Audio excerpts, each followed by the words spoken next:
Gold. Comedy gold. There you go. Comedy gold, Jerry. Now you're live. I was alive before, brother. As You're soon as I saw your face. That all it took? Awesome.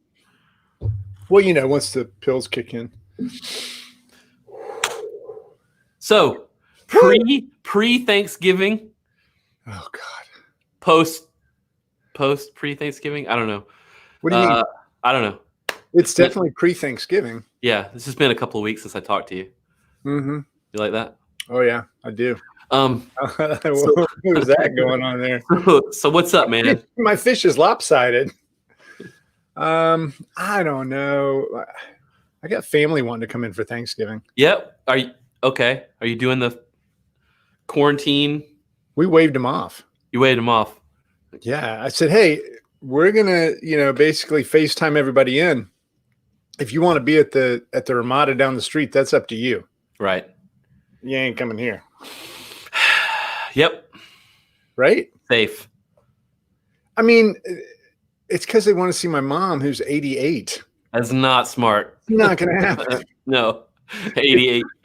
It's bad enough. I went over for her birthday, and we FaceTimed in the family in Scotland, the family who's now up in Virginia, previously in England. My family. We did a little cupcake. I'm like holding the cupcake in the camera, and I'm like, everybody's singing, and she freaked out. She thought it was amazing. She loved it. Yeah. So that'll work for Thanksgiving too. That's awesome. Yeah, why not? I don't know. Why not? Why not? It's Thanksgiving. Also, I really wish that everyone who's around old people would wear a mask, please. I know. We know that they're gonna die. It's not next week. It doesn't have to be soon. It doesn't have to be next week. It doesn't have to be because you were inconvenienced. Give me inconvenience or give me death. You can have both. Didn't Benjamin Franklin say that? You read that book. Isn't that what he said? Okay. It was close. It's not what he said? Not what he said. He said, oh wait, was that Lincoln? I don't know. Shit. I don't know. Yeah. Anyone who would give up freedom for security deserves neither. I don't know. We're just quoting random stuff now. We don't even know what the hell we're talking about. I don't will say this, though. I'm reading the new Obama book, A Promised Land. Mm-hmm. It's so good. He's good. It's 701 pages. Well, you remember the Bill Clinton biography? It was like 2 books. Well, so is Obama's. Is it? Okay. He finally realized we should go ahead and get this one out. We'll follow up with the other one. But well, man, it's good. It's just early on. I saw him on Jimmy Kimmel, and they freaked out this woman who I guess maybe she was watching the show. I don't know how they did this, but suddenly Obama was on her Zoom call. Well, I have a surprise for you. So give me 1 second. Let me. I'm just kidding. I thought it was. I'll freak you out though. Be Giovanni. I was gonna be like, still cool. Still cool. Would have been great. So what's new? What's coming up? Thanksgiving. What's after that? Colonoscopy. For real? So doing that. I gotta schedule it. Yeah, let's not talk about that. But yeah, hey, Merry Christmas. Here it goes. I put a bow on it for you. I'll pass. I am working on the 2021 programming bureau. Yeah. Holy crap. So what's involved in planning for an entire year before this year's over? Well, I mean, I had done that before when it was in-person stuff. And anyone who knows me know this is the absolute truth. It'll be right after Digital PM Summit. We'll be heading into November. Almost everything's done. I'll freak the fuck out and write a blog post and commit to a bunch of stuff. And we're going to New Orleans. Yeah. And then I'll follow up. Hey, Lori, can you find a place in New Orleans where we might be able to? Yeah. Well, that's how it goes. But this year it's a little different because instead of 14 events, it's 32. But you don't have to leave your house. No, but potentially you'll want to. Yes. By the third quarter. Right.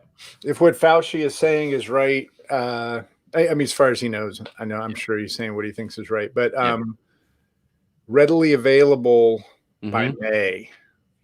That's the idea. And then everybody that I've talked to about events basically said 2 months after the vaccine's readily available, they'd be ready. I believe that. So third quarter, late third quarter. Potentially. So are you part of the challenge? Yeah. Are you getting ahead and planning some in-person stuff now for then? So basically it will be, so we're going to allow people who buy for online stuff to apply that for in-person if it happens. And we'll still do online in case it doesn't. So we basically say Digital PM Summit, that's our crown jewel, right? That's our signature event.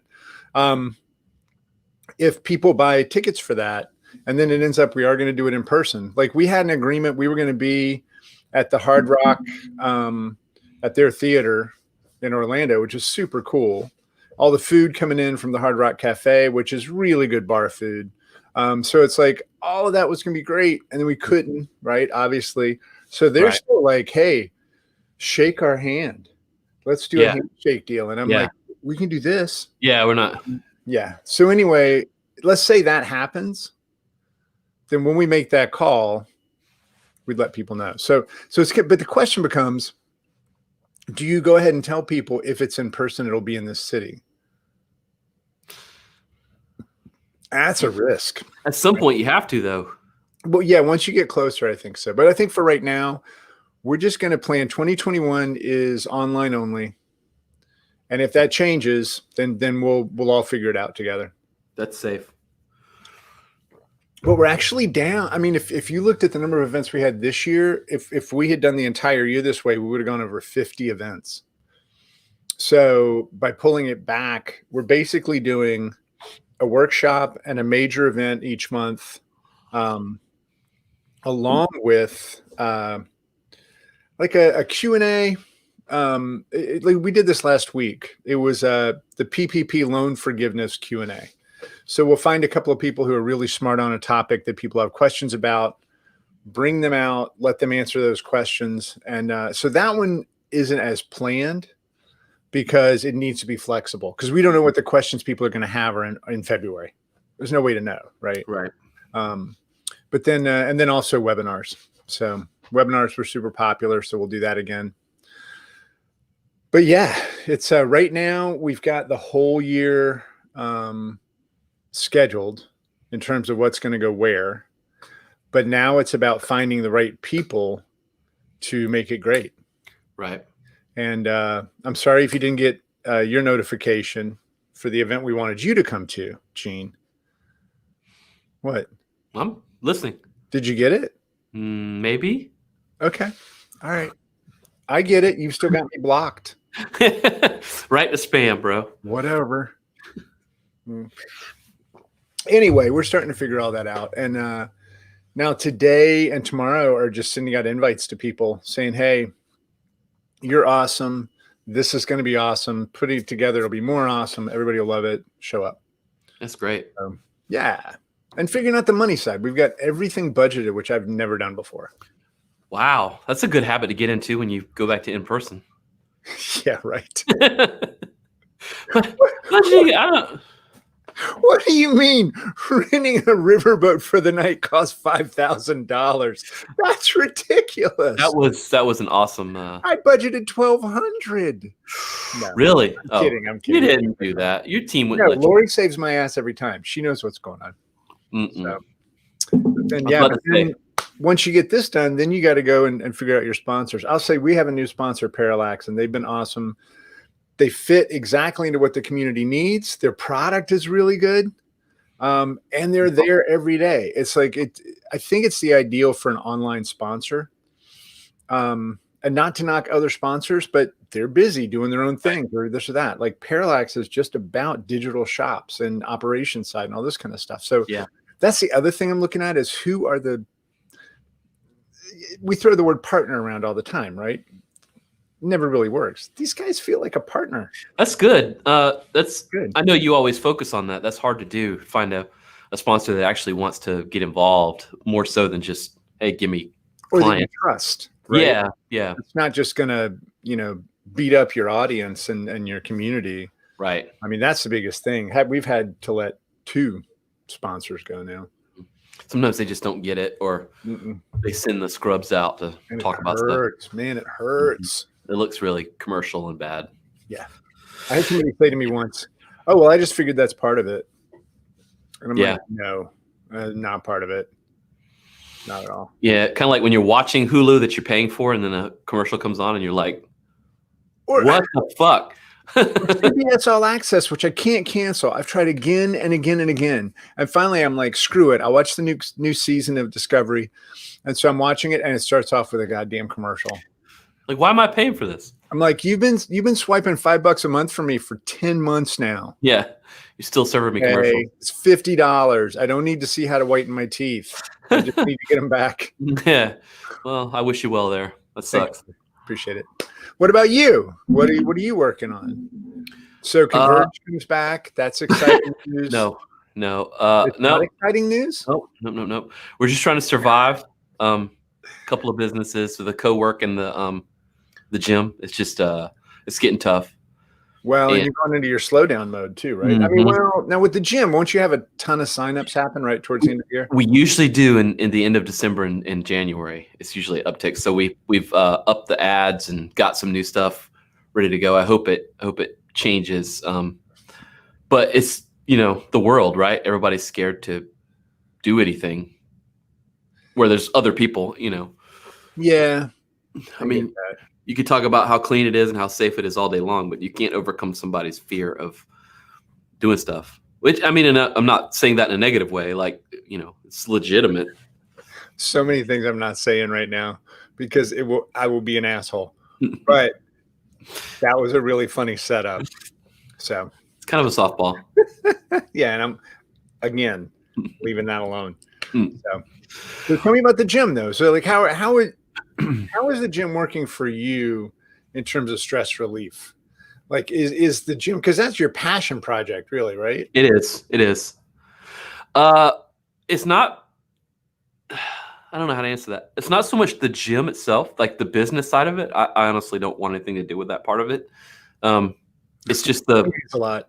Yeah. It's just the going in and working with people. And so I've been teaching karate in the gym for about a year and a half now. So I've got that sort of as an underlayer of classes and things that I do. And that's really like the big stress reliever, and focusing on that. I just enjoy that. So, right. That's what I get up early for, and it kind of powers me and gives me fuel. And so, yeah, so I'll, no matter what happens to the gym, I'll continue that. I've already started looking at, plans and things, contingency plans for what's going to happen if, the gym kind of folds, which we're entering like a 3-month make or break sort of deal with it. I think. Yeah. I mean, it is what it is. Partner in that. Mm-hmm. Yeah. He's a majority. I mean, he owns most of it. I'm a minority partner in the gym. It's not like 50-50 or anything. Okay. But yeah, so I think it's going to be make or break in the next 3 months in terms of getting to where we need to get to in, membership and stuff. And it's like, normally there's I think you call it churn is what you call it, where, we'll drop off 2 members, but we'll replace it with like 3 or 4. So every month we are still growing, but it's just been like, we lose like 5 and we find like 1, for the past. Yeah, that's not growing. It's not sustainable. That's not growing. Mm-mm. Well, see, that's the one thing we have in common between the Bureau and the gym, right? Workhorse, is that membership is the key. It's like it never was for us before, but now that membership has tripled, right? Mm-hmm. It's like, okay, like even when you look at these events, like our pricing next year, it's really, we're just trying to give members everything we can at a cost that allows us to pay speakers. Right. That's it. I mean, we're with sponsors. Like I honestly, but membership is like this. It's such a weird thing because it might be different in a gym. I mean, gyms are kind of had that membership basis forever, Mm-hmm. right? But this idea of sharing the value, but also making sure that you aren't selling the value, right? I mean, for you, explain that.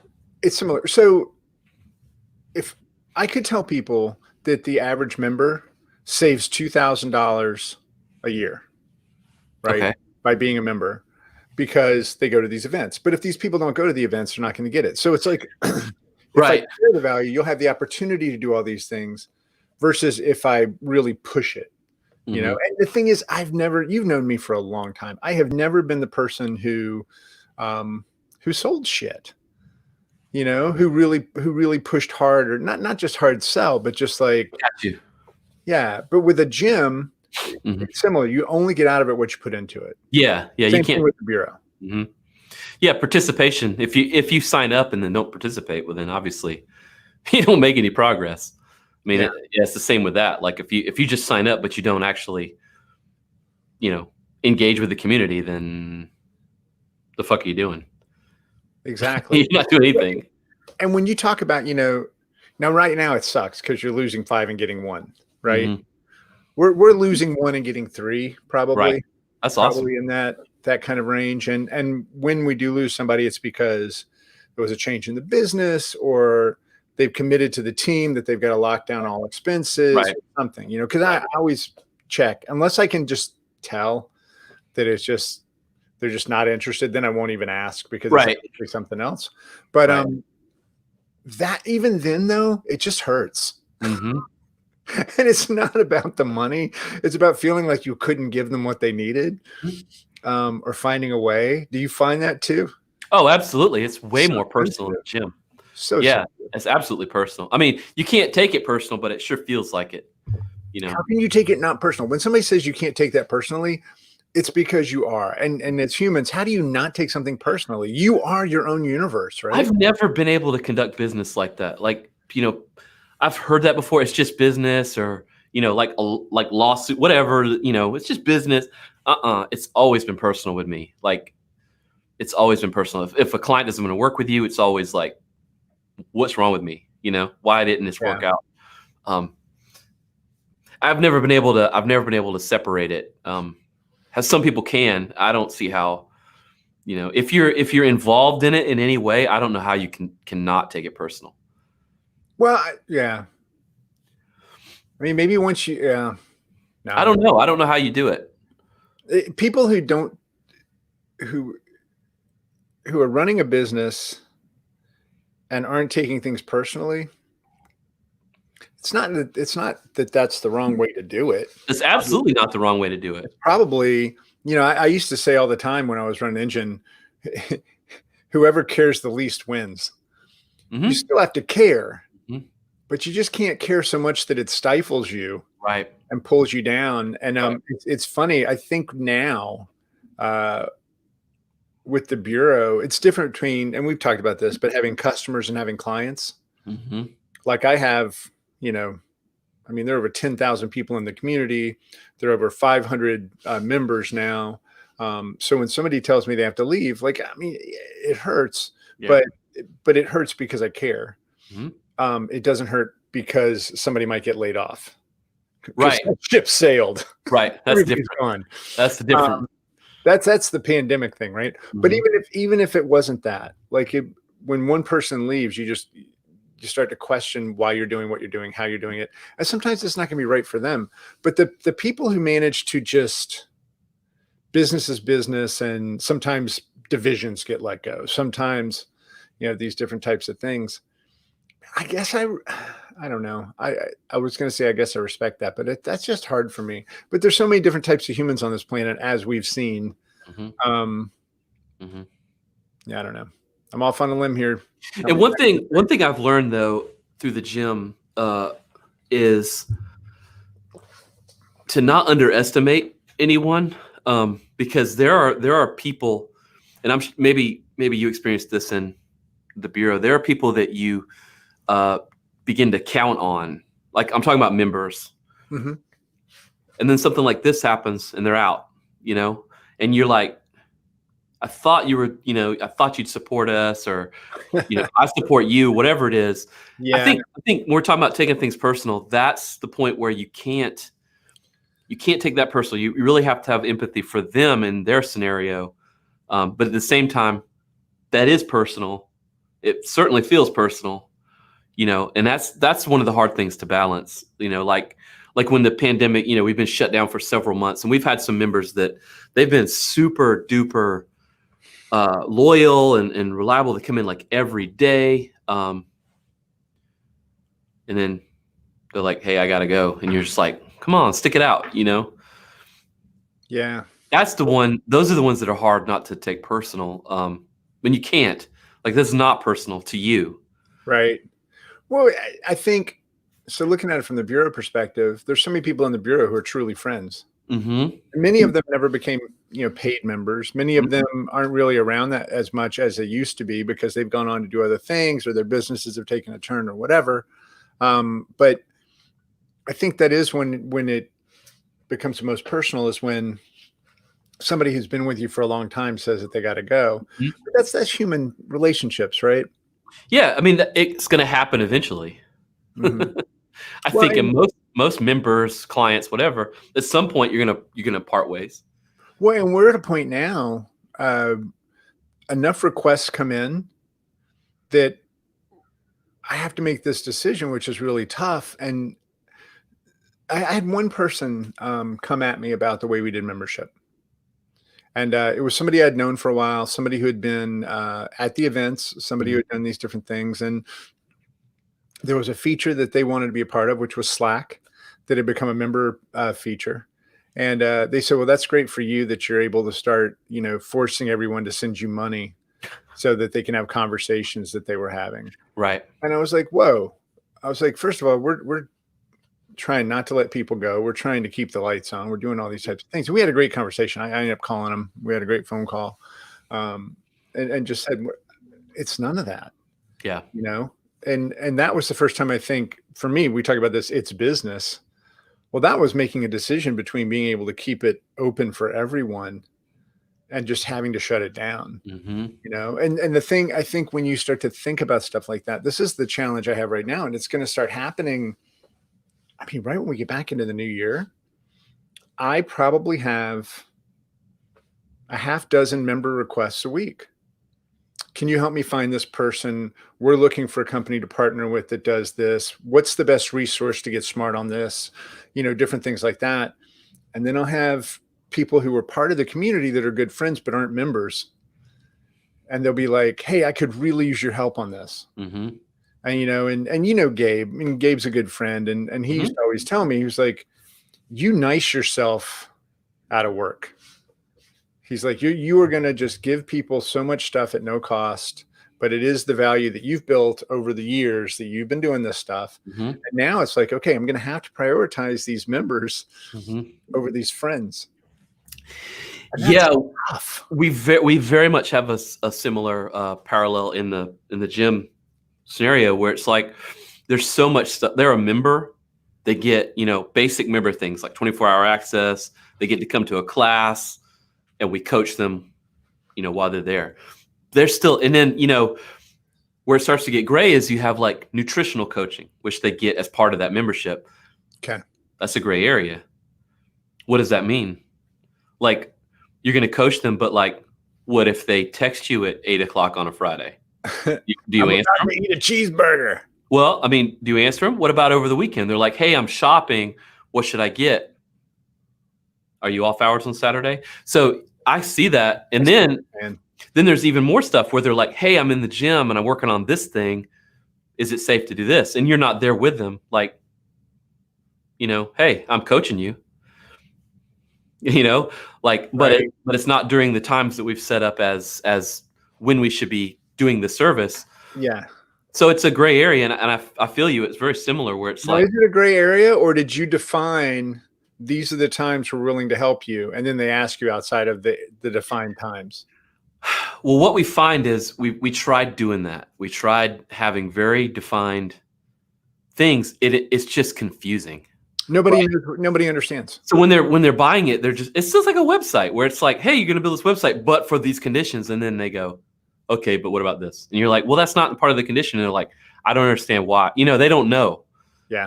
They don't know what they don't know. So it's just confusing, and you're just like setting yourself up for an argument. And when you should just do the damn thing, you know what I mean? But once you just do the damn thing 30 times in 1 week. Exactly. Then you're like, motherfucker, I've been doing this. And then it's not their fault. Mm-mm.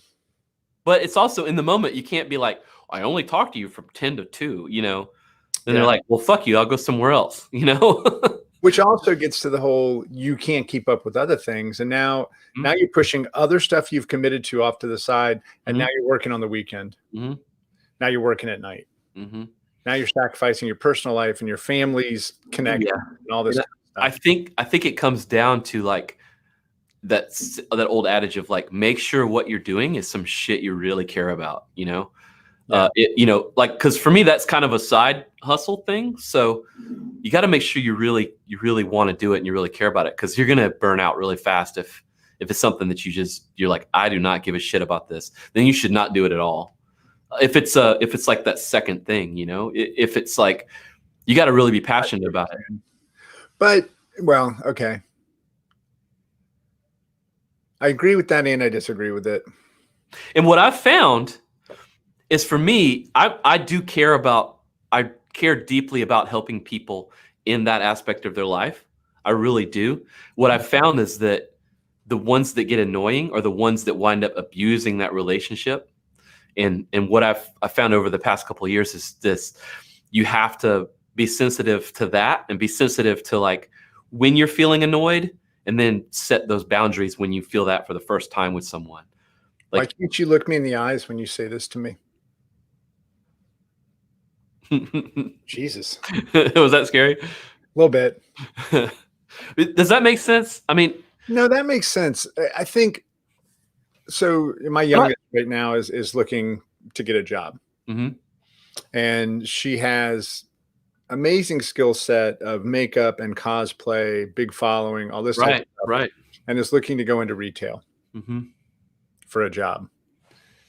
And obviously, as her dad, I can't really guide her on this. I can tell her what I think, but any direction, and you probably know this from your dad. I know it was true with mine. If there was something I really wanted to do, as soon as he got behind it, I was kind of like, I don't know if I really want to do that. You know what I mean? It's like, why does he like this? Yeah, exactly. This obviously, I was tricked here. But it's one of those things where, like, I think retail is going to suck.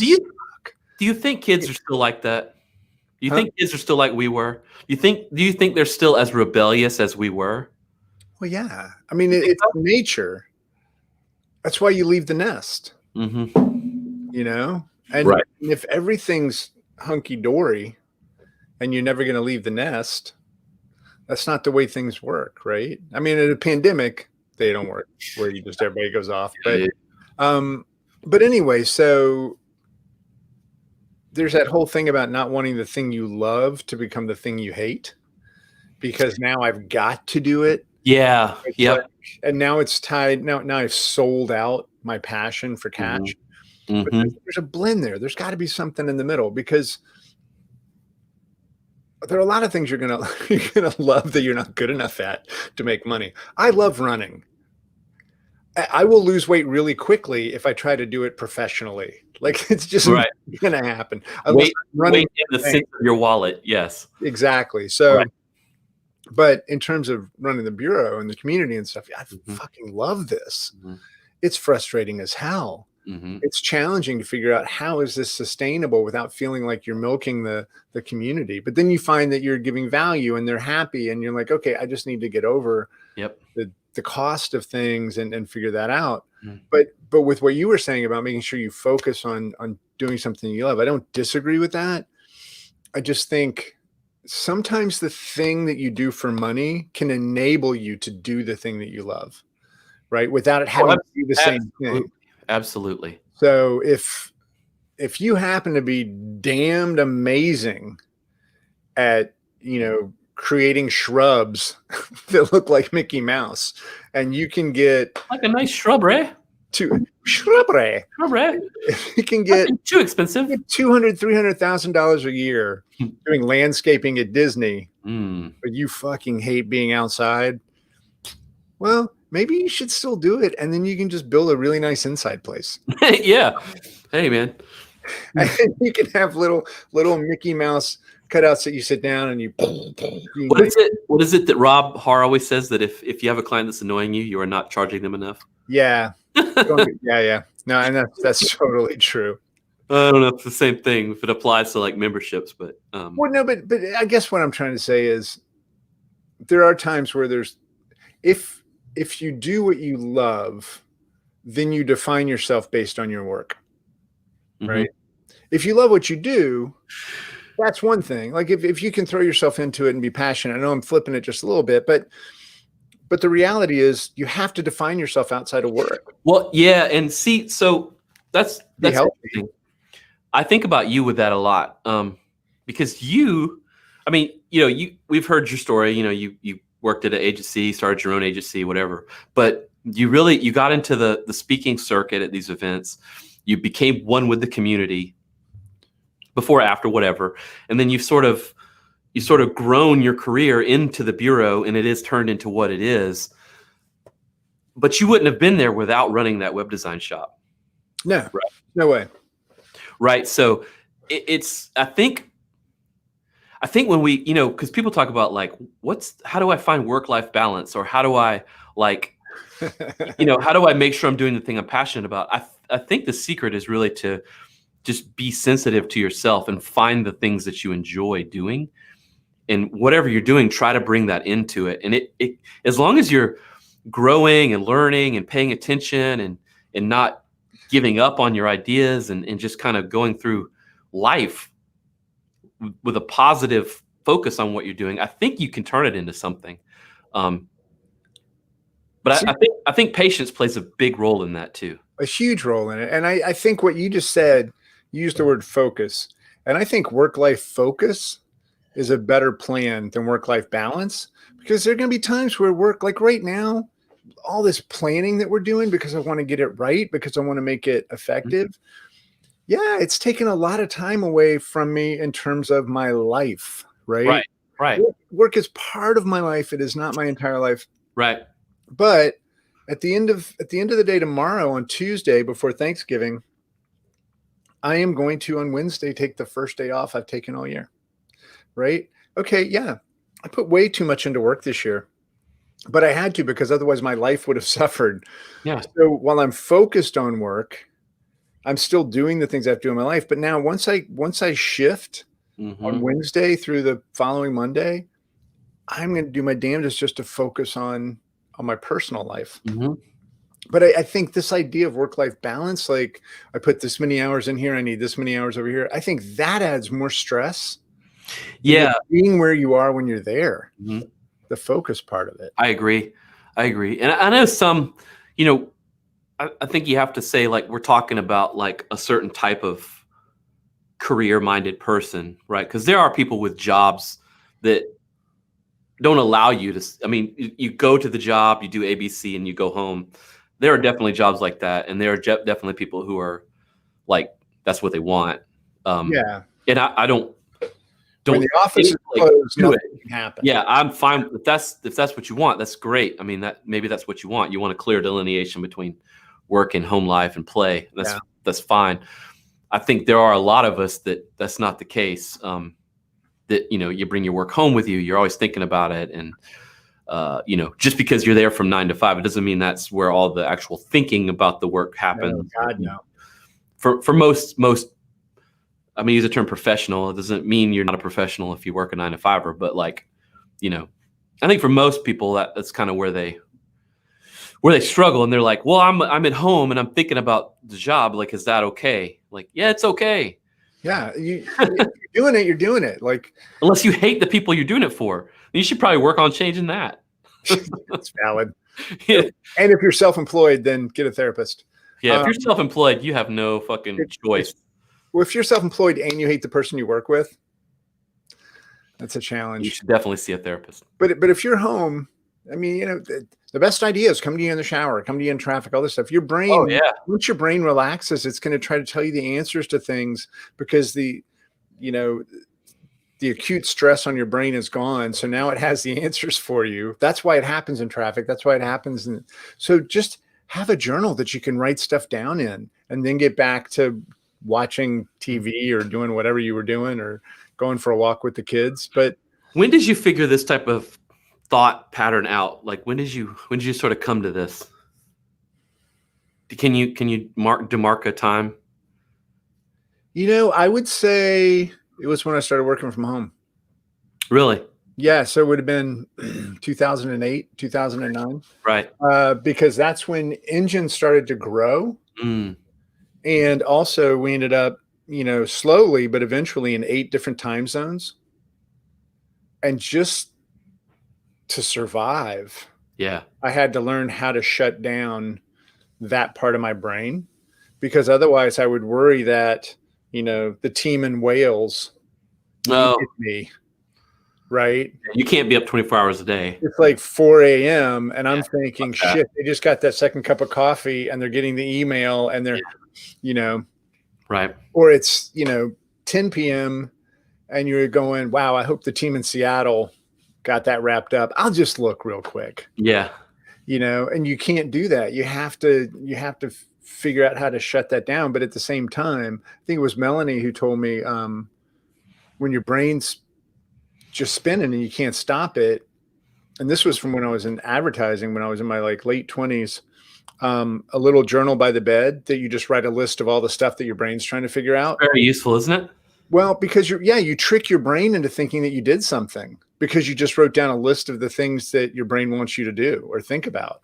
And then your brain's like, all right, well, you captured it. I'll let you get some sleep. That's the thing. If you run something, if you're in charge of something, if you are responsible for something that involves other humans, then you're going to struggle to sleep when things don't seem to be going well. Oh yeah, if you care. And then it's self-fulfilling. It's a self-fulfilling prophecy, right? But you're not supposed to care. It's just business. Yeah, exactly. Right. Back to that. But when you can't sleep, you're shitty at everything that you do. Yes. You got to take care of yourself first. Yeah. So I think that would be it. Like 2008, around that time frame, I started realizing that being home meant something else. Also, I told this story, but Kat telling me once, I was on the road for 3 weeks giving 4 talks. And I remember I called her at one point and I said, I'm freaking out. I miss you. I miss the girls. I want to be there. And she said, you know what? You're on the road. Be on the road. When you're home, be home. Mm. It's like when you're home and you have your laptop open, nobody knows if they can talk to you.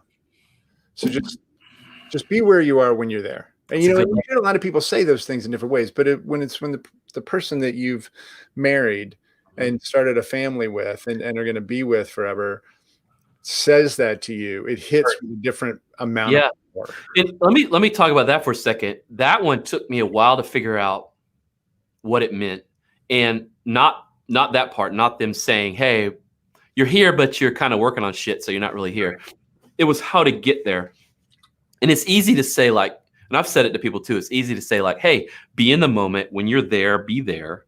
When you're at work, be at work. But it takes work while you're at work so that when you're home, you can be there. Does that make sense? You almost have to prep for it.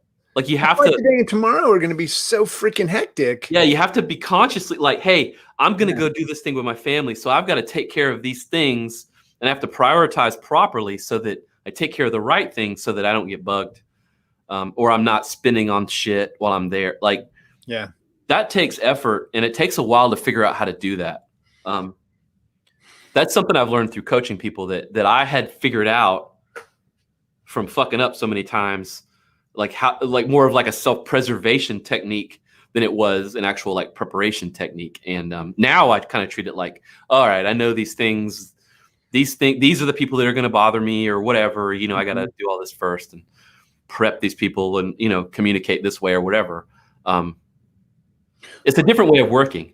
It is a different way of working, and you have to be strategic. And when you were sharing that, it reminded me this time. The girls were probably 6 and 8. We were driving off for a beach vacation. We were maybe 4 hours into the first day. Mm. And I got a text from Chase, and Chase was one of the big clients at Engine. You know, they were probably a good 30% of our annual revenue. And they'd had a new project and they wanted to kick it off. And then they had all these questions. And they called. We're driving. And I don't want to have this call, you know, the girls and everything. And it's like maybe 10:30. I just remember looking at Kat going, I got to do it. I got to do this. And I was like, do we want to pull over, maybe find a little park, or maybe we can do like a late breakfast or this or that. And so we did end up just pulling over. I can't remember exactly where, but I remember I'm standing by the van. They're walking off to do something. And I'm just like, this has got to end. Like, this can't be the way. But at the same time, I couldn't untether from that account. But one of the strategies I learned, and I think you can apply this to any part of your life really, was what I started calling first strike, right? It was like, if I was getting ready to go on vacation, I would send the people that I thought were going to bug me. And by bug me, I don't mean like annoy me. But I mean like have to get in touch with me right now. And I would send them an assignment that I needed really quickly, because I knew it would be at least a week before I heard back from them. As soon as I said, hey, I need you to look into this because we can't figure out the rest of the financials until we know exactly what this is going to be. And I know you may have to talk to other people, but please get back to me this week. And then those people will disappear into the shadows. Yes, because they don't want to do that shit either. And then, you know, and it's one of those things. And the other thing that I'll say, I think I've told you this before, but vacation responders do not have to go off the day you come back. Yeah, they should go off on for 2 extra days. Yeah. So that you can ease back into work. You know, not suddenly dive into a rapidly turning fan. That's not going to work. It never works well. Yeah. Yeah. Yeah. I've done that too. Where you're like, hey, I'm back. And it's like, yeah. Plus all the shit that's been sitting there. I think one of my favorite things I ever learned was about inboxes. And Melanie Husk, who was my boss at the agency, she had gone off on a 2-week vacation, and she was working while she was out there and all that stuff. She would call in to see how things were. But for her, it was like she needed her brain to relax, had to hear somebody say things are good. When she came back, she had a physical inbox that was stacked so high, just ridiculous. And I remember she asked me to come in, and I did. And I looked, I said, holy crap, it's going to take you forever to get through that. And she goes, nah, I'll get through it really quick. She picked up the inbox and dumped it in her trash and put it back. She goes, the important stuff always comes back. Yep. And I was like, oh shit. Oh, she's right. Then over the next couple of weeks, when somebody would call or come in, she'd be like, I must have misplaced that. Can you send me another copy? Yeah, I was on vacation. Yeah. And so what is it? Like 95% of that shit is just something that she's carboned on. Right. And there's maybe like 6 things that really needed the attention. It's like we get so caught up in our own importance that we can't let go of somebody needing us. She seems very wise. Yeah. Smart lady. Yeah. So what happened to you? I didn't get fired. Well, I did get fired once. Yeah. But it didn't take. Didn't take. Oh, I kept going then. It's like Kramer was like, I don't even work here. Yeah, it was. Well, not that time. That time it was like, I'm just going to act like it didn't happen. And eventually it didn't. But yeah. I got away with a lot. Yeah. Well, it's because you're so lovable. I'm very cuddly. You are cuddly. Very cuddly. Yes. You know. I do. I know very well. All right, sir. I think that was a good episode. Really? I think so. Well, the bar was pretty low. I learned a lot. All right. Yeah, man. So, happy Thanksgiving in the past tense. Yeah, this will air after we get back. Yeah. So, yeah. Well, happy Thanksgiving, brother. That's all I got. Yeah, I will. We'll talk when we get back from Thanksgiving and update on family life and some other vaccinations and all kinds of stuff. You rascally wabbit. Rascally wabbit. All right, my friend. I'll talk to you later. Love you, brother. Love you too.